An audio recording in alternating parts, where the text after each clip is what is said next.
दर्शकों, हम जल्दी नए वर्ष में प्रवेश कर रहे हैं और नए मास जनवरी में प्रवेश करेंगे और हमारी मासिक राशि फलादेश की श्रृंखला भी हमने शुरुआत कर दी है। यानी कि जनवरी 2024 आप सबके लिए कैसा जाएगा, हमने उसकी श्रृंखला की शुरुआत की है। तो हमने अब तक आपको 5 राशियों के बारे में बता चुके हैं और आज की इस वीडियो में चर्चा करेंगे हमारी छठी राशि कन्या राशि के बारे में। तो उनके लिए 2024 जनवरी का महीना कैसे रहेगा, जो भी ग्रह गोचर की स्थिति बनेगी या स्थान परिवर्तन होगा या नक्षत्र परिवर्तन होगा, उसके आधार पर हम पूरा विश्लेषण आपको देंगे। तो आप अपनी जन्म राशि या लगन के अनुसार देख सकते हैं। हरे कृष्णा दर्शकों, वैदिक एस्ट्रोकेद में आपका स्वागत है। मैं ज्योतिष आचार्य पूजा। तो जो शुरुआत होने जा रही है जनवरी के 2024 की, वो कुछ इस प्रकार है। आपके लगन में ही केतु गोचर कर रहे हैं, पूरे साल इसी भाव में रहेंगे और उसके अपोजिट यानी विपरीत भाव में राहु सप्तम भाव में गोचर कर रहे हैं मीन राशि में। लगभग आप ये पूरे साल देखेंगे कि पूरे 2024 में इसी भाव में रहेंगे। इसके अलावा आपके लग्नेश बुध जो है शुक्र के साथ आपके तृतीय भाव वृश्चिक राशि में गोचर करते नजर आएंगे। इसके अलावा सूर्य और मंगल आपके चतुर्भाव में गोचर कर रहे हैं। शनि आपके छठे भाव में गोचर कर रहे हैं काफ़ी लंबे समय से और 2024 में इसी भाव में रहेंगे। इसके अलावा बृहस्पति आपके अष्टम भाव में गोचर कर रहे हैं मेष राशि में। अब आप देखेंगे मई में इनका स्थान परिवर्तन होगा, लेकिन जनवरी में इसी भाव में रहेंगे। कुछ अन्य परिवर्तन आप देख सकते हैं, जैसे बुध 2 जनवरी को मार्गी होंगे और 7 जनवरी को बुध आपके चतुर्भाव से निकलकर पंचम भाव मकर राशि में प्रवेश कर जाएंगे। माफ कीजिएगा, बुध जो आपके तृतीय भाव में वृश्चिक राशि से निकलकर आपके चतुर्भाव धनु राशि में प्रवेश कर जाएंगे। उसके बाद 15 जनवरी को सूर्य आपके जो चतुर्भाव यानी धनु राशि से निकलकर पंचम भाव मकर राशि में प्रवेश कर जाएंगे मकर संक्रांति वाले दिन। और इसके अलावा शुक्र भी 18 जनवरी को तृतीय भाव वृश्चिक राशि को छोड़कर आपके चतुर्भाव धनु राशि में प्रवेश कर जाएंगे और मंगल बुध के साथ यहाँ पे युति बनाएंगे। तो जनवरी में ये कुछ ग्रह गोचर की स्थिति आपको देखने को मिलेगी। अब इसका क्या परिणाम आपको देखने को मिलेगा हम आपको बताएंगे, लेकिन शुरुआत करने से पहले मैं आपसे एक निवेदन करना चाहूँगी कि आप हमारे चैनल को सब्सक्राइब करें, बेल नोटिफिकेशन जरूर प्रेस करें। इसके अलावा हमारे चैनल को लाइक और शेयर जरूर करें। तो दर्शकों, शुरुआत करेंगे आपके स्वास्थ्य से। तो देखिए, काफ़ी लंबे समय से शनि आपके छठे भाव में गोचर कर रहे हैं, जो आपके पंचमेश भी हैं। इसके अलावा कुछ पुरानी समस्या उभरती है, फिर ठीक होती है, फिर उभरती है, फिर ठीक होती है।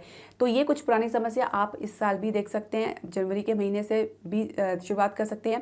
इसके अलावा जो सबसे बड़ी बात यह है कि केतु और राहु आपके लगन और सप्तम भाव में गोचर कर रहे हैं। तो कहीं ना कहीं आपके भीतर एक प्रकार का स्ट्रेस भी है, तनाव भी है और आपको कह सकते हैं कि भ्रमित स्थिति है, कन्फ्यूजन की स्थिति है। तो कुछ इस प्रकार की स्थिति भी देखने को मिल सकती है।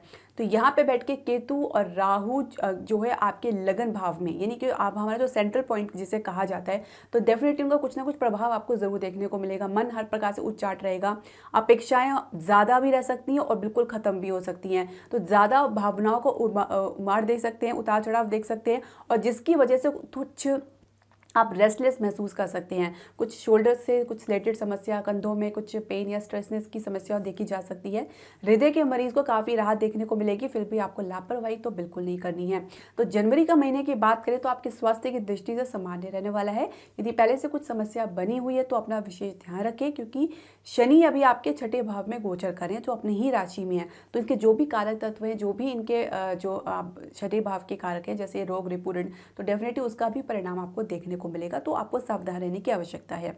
इसके अलावा हम बात करेंगे आपके शिक्षा और करियर की। देखिए, पंचमी में जैसे मैंने बताया शनि आपके छठे भाव में गोचर कर ही रहे हैं, तो काफ़ी कुछ उतार चढ़ाव आप अपने जीवन में इसके संदर्भ में देख चुके हैं। इसके अलावा आपके भीतर गंभीरता भी देखी जा रही है, कुछ क्लैरिटी भी बनी हुई है, लेकिन कई बार आप मेहनत करने के बावजूद भी वैसा परिणाम आपको देखने को नहीं मिलता है। तो शनि कई बार जो परिणाम देने में विलंब लगा देते हैं। परिणाम देंगे, लेकिन कब देंगे इस पर भी डिपेंड करता है कि आपकी मेहनत कितनी है, आपकी स्ट्रगल कितनी है। कंपटीशन में अच्छी सफलता आपको देखने को मिल सकती है। कैंपस प्लेसमेंट में आपका जो कॉन्फिडेंट है आपको डेफिनेटली कुछ अच्छी प्लेसमेंट दिला सकता है। इसके अलावा उच्च शिक्षा के लिए आपका जो कॉन्फिडेंट है वो भी बड़ा रहेगा। आप अपने स्थान से बाहर कहीं उच्च शिक्षा के लिए आप जा सकते हैं, उसके लिए अप्लाई कर सकते हैं। तो कुछ इस प्रकार आप देख सकते हैं। अगर आप विदेश के लिए भी प्रयास कर रहे हैं तो वहाँ से भी आपको कुछ अच्छे ऑफर मिल सकते हैं। पिता का सपोर्ट देखने को मिलेगा, माता का सपोर्ट आपको मिलेगा, साथ ही आप गुरु का भी सपोर्ट, यानी आपके मास्टर हैं, आपके जो टीचर है उनका भी सपोर्ट आपको देखने को मिलेगा। तो कुल मिला के आपको अपने भीतर कॉन्फिडेंट बना के रखना है। अब बृहस्पति जो है आपके अष्टम भाव में गोचर कर रहे हैं, तो निश्चित तौर से आपके भीतर आपको शिक्षा के ज्ञान के लिए तो लालसा बनी हुई है, लेकिन कहीं ना कहीं केतु और राहु की वजह से कुछ नीरसतापन भी देखा जा सकता है। अचानक आप सोच सकते हैं कि आपको कुछ नहीं करना है, आप कुछ और डिसाइड करना चाहते हैं। तो एक स्टेबिलिटी, एक सोच में एक स्टेबिलिटी की कमी देखी जा सकती है। अब जब स्टेबिलिटी की कमी देखी जा सकती है तो इंसान कोई सही डिसीजन नहीं ले पाता है, कन्फ्यूजन की स्थिति बनी रहती है। तो कुछ इस प्रकार कुछ आप देख सकते हैं पूरे साल आपको जो देखने को मिलेगा। अन्यथा अगर आप अपने करियर की शुरुआत करने जा रही हैं तो जो कि बहुत ही सामान्य रहेगी, ज़्यादा अपेक्षा तो आप ना करें तो अच्छा है, क्योंकि देखिए आपको आपके स्थान से बाहर ही ऑफर मिलेगा। साथ ही आपकी क्रिएटिविटी पर भी डिपेंड करता है। कुछ अगर आप आर्ट से रिलेटेड फील्ड में हैं, लेखन से क्षेत्र में हैं, या जर्नलिज्म में है, डिज़ाइनिंग है, या किस प्रकार के क्षेत्र में है, तो इसमें अच्छी सफलता आपको देखने को मिलेगी। लेकिन आपको या तो काफ़ी ट्रैवलिंग करनी पड़ सकती है, या तो आपको स्थान से बाहर कोई ऑफर मिल सकता है। आपको कुछ ना कुछ एडजस्टमेंट करके चलना पड़ेगा, क्योंकि इस प्रकार की स्थिति देखने को मिलेगी। आप अगर अपने करियर के प्रति फोकस बना के रखेंगे, गंभीरता बना के रखेंगे, तो आप एक स्टेबिलिटी भी देख पाएंगे। क्योंकि ना आपके भीतर एक प्रकार की, मैंने जैसे बताया कि राहु केतु की वजह से, एक कन्फ्यूजन की स्थिति की वजह से स्टेबिलिटी की कमी देखी जा सकती है, स्थायित्व की कमी देखी जा सकती है। और करियर की शुरुआत में एक स्टेबिलिटी बहुत ही महत्वपूर्ण पड़ाव है। इसको पार करके ही आप अपने करियर को अच्छी दिशा दे सकते हैं। तो ये बात आपको अपने दिमाग में ध्यान में रखनी है। बाकी आपके शिक्षा और करियर के लिए जनवरी का महीना सामान्य से कुछ और बेहतर रहेगा। इसके अलावा अगर आप कार्य क्षेत्र की बात करें, यानी जो नौकरी पेशा लोग हैं उनके लिए तो जनवरी का 2024 का महीना कैसे जाएगा। देखिए आपके दशमें जो है बुध आपकी जो शुरुआत करने जा रहे हैं शुक्र के साथ तृतीय भाव में गोचर करके। अब आप देखेंगे कि शुरुआत ही आपकी काफ़ी ट्रैवलिंग से हो सकती है, टूर से हो सकती है, आपको अपने स्थान से बाहर जाना पड़ सकता है, या आपके नौकरी क्षेत्र में या कार्य क्षेत्र में कुछ परिवर्तन आपको देखने को मिलेगा। साथ ही आपकी कम्युनिकेशन स्किल काफ़ी अच्छी इंप्रूवमेंट होती नजर आ रही है। अधिकारी का सपोर्ट तो मिलेगा, साथ ही कुछ तनाव भी आप लोगों के बीच में बनता नजर आ रहा है। कहीं ना कहीं कुछ मिसअंडरस्टैंडिंग या आप कह सकते हैं अधीरतापन, यानी इम्पेशेंसी भी आपको नुकसान दे सकती है। तो इससे आपको बच के रहना है। बाकी लाभ की अच्छी स्थिति देखी जा सकती है, कुछ नुकसान भी देखने को मिल सकता है। कुछ ऐसे ऑफर भी आपको मिल सकते हैं जो आप मति भ्रम की वजह से आप उसे मिस कर सकते हैं। तो आपको इस बारे में अच्छे से अलर्ट रहना है। दूसरी बात यह कि नई नौकरी के लिए भी प्रयास करें, संघर्ष मेहनत बहुत है, और आप यकीन मानिए कि आपके संघर्ष और मेहनत का आपको उचित परिणाम जरूर मिलेगा।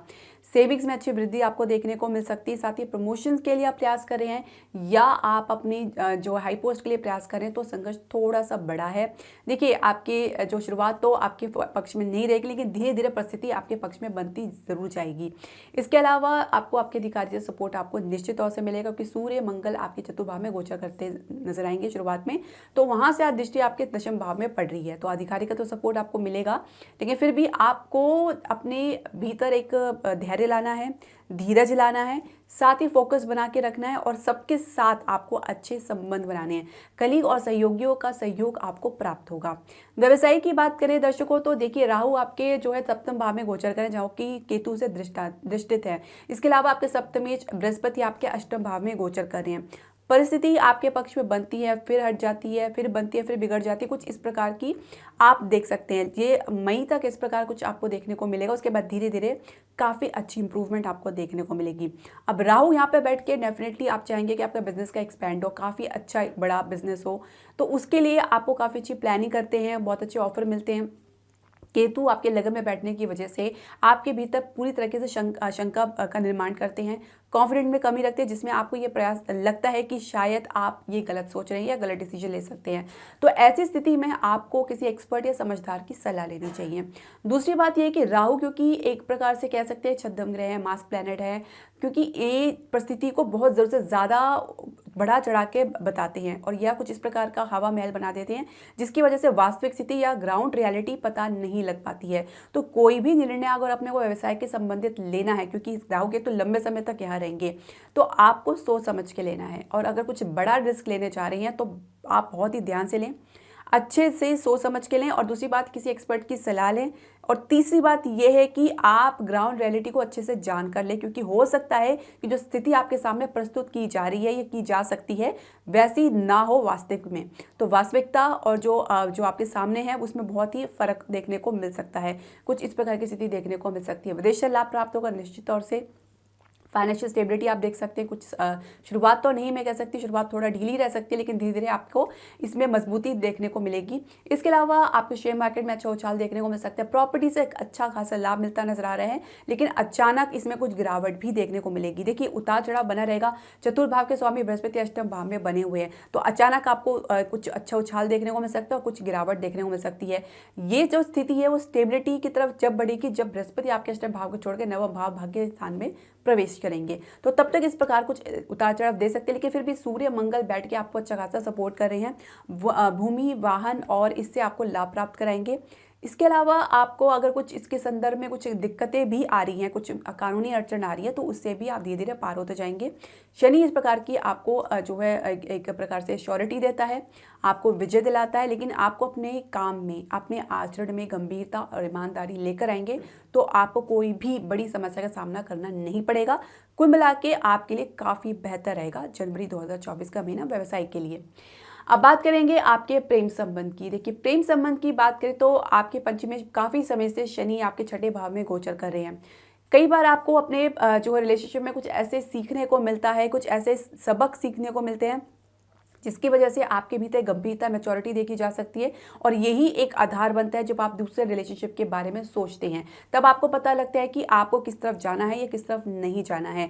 दूसरी बात ये कि गंभीरता, मैच्योरिटी लोगों को परखने में भी आपको काफ़ी मदद करती है। तो इस प्रकार आप अपने भीतर धीरज न खोए, हताश न होए। यदि कुछ आपको कड़वे अनुभव हुए हैं आपके रिलेशनशिप को लेके, तो वो आपके अपनी भविष्य के लिए हुए हैं। आपको मूव ऑन करना है, और साथ ही आपको इस बारे में भी सोचना है कि जो हुआ ईश्वर की इच्छा से हुआ और बहुत ही अच्छा हुआ। क्योंकि अगर आप इसमें ज़्यादा समय तक रहते या आप इसको लेके और आगे जाते, तो फिर वहाँ से पीछे आना बहुत मुश्किल है। यदि वहाँ से भी अगर आप पीछे आना पड़ रहा है तो भी आपको धैर्य से काम लेना है। इसके अलावा पहले से संबंध में है तो उसमें कुछ उतार चढ़ाव के बावजूद भी यदि आप लोगों के बीच में ईमानदारी है, कॉपरेशन है, सहयोगिता है, और इसके अलावा गंभीरता बनी हुई है, तो आप देखेंगे कि आपका रिलेशनशिप डेफिनेटली फल फूल रहा है। आप इसको प्रेम विवाह में कन्वर्ट भी करना चाहेंगे, और कहीं ना कहीं आप भ्रमित स्थिति में रहकर डिसीजन लेने में या तो जल्दबाजी करेंगे या तो बिल्कुल ही टाइम लगाएंगे। जल्दबाजी करने की वजह से कुछ नुकसान भी देख सकते हैं, और बहुत ज़्यादा टाइम लगाने की वजह से आप कुछ महत्वपूर्ण तथ्यों को मिस भी कर सकते हैं। तो ये दोनों में आपको बैलेंस बना के चलना है। विवाह की चर्चा चल रही है तो आपको देखेंगे कि कुछ विलंब के साथ, तो कुछ उतार चढ़ाव के साथ ही कुछ आप इसके संदर्भ में कुछ बात पक्की बनती नजर आ रही है। अब विवाहित दंपति की बात करो, देखिए काफ़ी सावधान रहने की आपको आवश्यकता है। अचानक ही आपके स्वभाव में और आपके जीवन साथी के स्वभाव में कुछ बड़ा परिवर्तन देख सकते हैं। आपके जीवन साथी आपसे ज़रूर से ज़्यादा अपेक्षा कर रहे हैं, लेकिन आपकी अपेक्षा लोगों से क्या खुद से भी खत्म हो चुकी है। तो इस प्रकार की जब स्थिति का निर्माण होता है तो डेफिनेटली दो व्यक्तियों के बीच में गैप देखा जा सकता है, जब आप एक दूसरे को समझना नहीं चाह रहे हैं या एक दूसरे को सहयोग करना नहीं चाह रहे हैं। और यही एक पॉइंट है जहाँ पे आपको अपनी समझदारी दिखानी है। आपको जैसी भी परिस्थिति हो, आप अपने जो जीवन साथी के साथ अपने जो एक रिलेशनशिप को एक स्ट्रॉन्ग बनाने के लिए आपको हमेशा पहल करनी है। आप भीतर से जो भी महसूस करें, आप उनका पूरा सहयोग करें, और यदि कोई समस्या है तो आपसे बातचीत के जरिए आप इसे सुलझाने का प्रयास करें। ससुराल पक्ष से आपको सपोर्ट देखने को मिलेगा। इसके अलावा परिवार का भी सपोर्ट आपको देखने को मिलेगा। कुछ यात्राएं परिवार के साथ आपको करनी पड़ सकती है। जीवन साथी को की भी कुछ विदेश यात्रा या कुछ लंबी दूरी की यात्रा का भी योग बन सकता है। कुछ इस प्रकार की स्थिति आपको देखने को मिलेगी। अब आप संतान के लिए प्रयास करें तो नेचुरली आप काफ़ी समय से प्रयास कर रहे हैं, तो कुछ संघर्ष की स्थिति देखने को तो जरूर मिल सकती है। कोई शनि आपके छठे भाव में गोचर करें तो मेडिकल ट्रीटमेंट तो लेना पड़ सकता है, इसकी भी काफ़ी प्रबल संभावनाएं हैं। संतान यदि पहले से, तो उनसे कुछ संतोष भी प्राप्त हो सकता है, कुछ तनाव की स्थिति भी देखने को मिलेगी, तो आपको शनि का उपाय करना चाहिए। बाकी मैं अन्य कुछ ज्योतिषीय प्रमाणिक उपाय आपको बताऊंगी, आप इसे जरूर करें। आपको दुर्गा सप्तशती का जो स्रोत है यदि वो पाठ कर सकते हैं तो अच्छी बात है। अगर वो नहीं कर सकते तो दुर्गा सिद्धि कुंज का स्रोत का पाठ आपको जरूर करना चाहिए। राहु के लिए रामबाण का काम करते हैं, साथ ही केतु की भी नेगेटिव एनर्जी को कंट्रोल करते हैं। और केतु के लिए आप गणपति जी का जाप कर सकते हैं। सिंपल ओम श्री गणेशाय नमः 108 बार आपको करना है। इसके अलावा आप कुत्ते को भोजन खिलाएं। जो आपके स्ट्रीट डॉग्स होते हैं, जो गली में होते हैं कुत्ते, उनको आप जो जरूर भोजन खिलाएं। इससे केतु की नेगेटिव ऊर्जा को शांत किया जा सकता है। केतु के बुरे परिणाम से बचने के लिए सबसे अच्छा उपाय है। तो जितनी आप सेवा करेंगे जानवरों की, गरीब की, अपंग लोगों की, जो असहाय हैं, उनकी मदद करेंगे तो आप देखेंगे कि जितने भी ग्रह हैं उनके जो क्रूर प्रभाव है वो काफ़ी कम हो रहे हैं, आपके ऊपर बिल्कुल भी नहीं देखने को मिलेगा। तो डेफिनेटली जब भी आप कोई उपाय करें तो श्रद्धा और सबूर यानी सब्र के साथ करें, श्रद्धा के साथ करें तो फल तो मिलना निश्चित है, क्योंकि इस ब्रह्मांड में ऐसा कुछ भी नहीं है कि आप कुछ भी करें उसका परिणाम आपको देखने को ना मिले। दर्शकों, आपके जो भी प्रश्न, सजेशन या राय है आप हमारे कमेंट बॉक्स में ज़रूर डालें। हरे कृष्णा।